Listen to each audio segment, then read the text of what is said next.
ذکر میں سب سے افضل ذکر لا الہ کا کہنا ہے، یعنی اللہ کے سوا کوئی بھی حقیقی معبود نہیں۔ السلام علیکم ورحمۃ اللہ وبرکاتہ۔ آج کا جو ٹاپک ہے وہ ہے کہ اللہ کا ذکر کیسے کریں، اور اللہ کا ذکر جو ہے وہ ہونٹوں سے بھی کیا جا سکتا ہے، زبان سے بھی کیا جا سکتا ہے، اور دل میں بھی کیا جا سکتا ہے، کیونکہ اللہ تعالیٰ اپنے بندوں کو ہر وقت خوب سننے والا ہے۔ اس لیے اگر دل میں کرتے ہیں اللہ کا ذکر تو وہ بھی ٹھیک ہے۔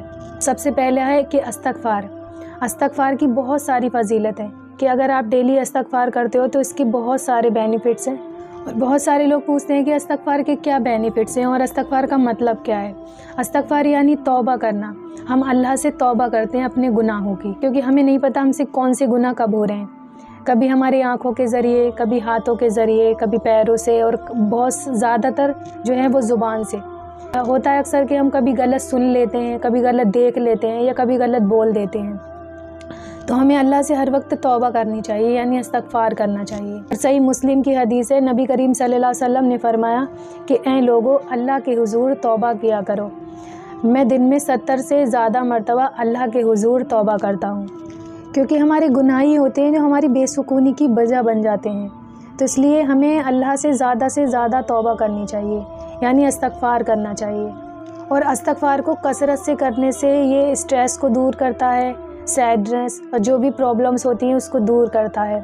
تو زیادہ سے زیادہ استغفار کریں، اللہ سے توبہ کریں۔ اللہ تعالیٰ اپنے بندوں کی توبہ پر اس شخص سے زیادہ خوش ہوتا ہے جس کی سواری کھو گئی ہو، یعنی سواری بھی ایسی کہ ایک شخص ریگستان میں چلا اور اس نے اپنے ضروری سامان، کھانے پینے کا، پانی، سارا ایک اونٹ پر لاد دیا، اور وہ اونٹ جب وہ وہاں پر آرام کرنے کے لیے بیٹھا اور وہ اونٹ کھو گیا، جب اس نے دیکھا تو وہ اونٹ اس کے پاس نہیں تھا، اور وہ سب طرف ڈھونڈتا ہے، تھک ہار کے وہ پھر سے وہیں بیٹھ جاتا ہے، اور پھر جب وہ دیکھتا ہے تو اس کا اونٹ اس کی طرف چلا آتا ہے اور اس کے پاس آ کر کھڑا ہو جاتا ہے، تو اس کو اتنی زیادہ خوشی ہوتی ہے۔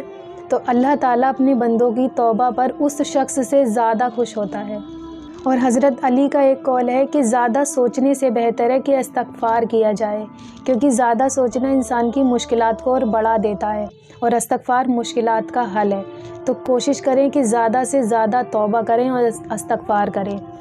اور دوسرا ہمارا ذکر ہے وہ ہے سبحان اللہ و بحمدہ سبحان اللہ العظیم۔ صحیح بخاری کی ایک حدیث ہے، نبی کریم صلی اللہ علیہ وسلم نے فرمایا کہ 2 کلمات ایسے ہیں جو زبان پر تو بہت ہلکے ہیں لیکن میزان میں انتہائی وزنی ہوں گے، یعنی آخرت میں ان کا وزن سب سے زیادہ ہوگا، اور یہ اللہ تعالیٰ کو بہت زیادہ محبوب ہیں، اللہ تعالیٰ کو بہت زیادہ پسند ہیں۔ اور وہ کلمات یہ ہیں سبحان اللہ و بحمدہ سبحان اللہ العظیم، جس کا ترجمہ یہ ہے پاک ہے اللہ اپنی خوبیوں سمیت، پاک ہے اللہ بہت عظمت والا۔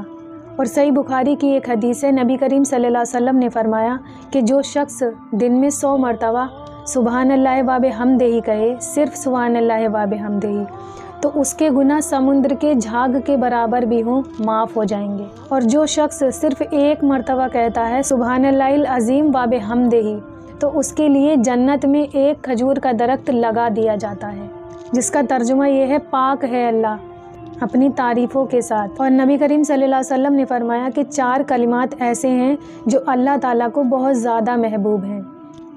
پہلا ہے سبحان اللہ، دوسرا ہے والحمدللہ، اور تیسرا ہے ولا الہ الا اللہ، اور چوتھا واللہ اکبر، جس کا ترجمہ یہ ہے کہ اللہ پاک ہے، سب تعریفیں اللہ ہی کے لیے ہیں، اور اللہ کے سوا کوئی معبود نہیں، اور اللہ سب سے بڑا ہے۔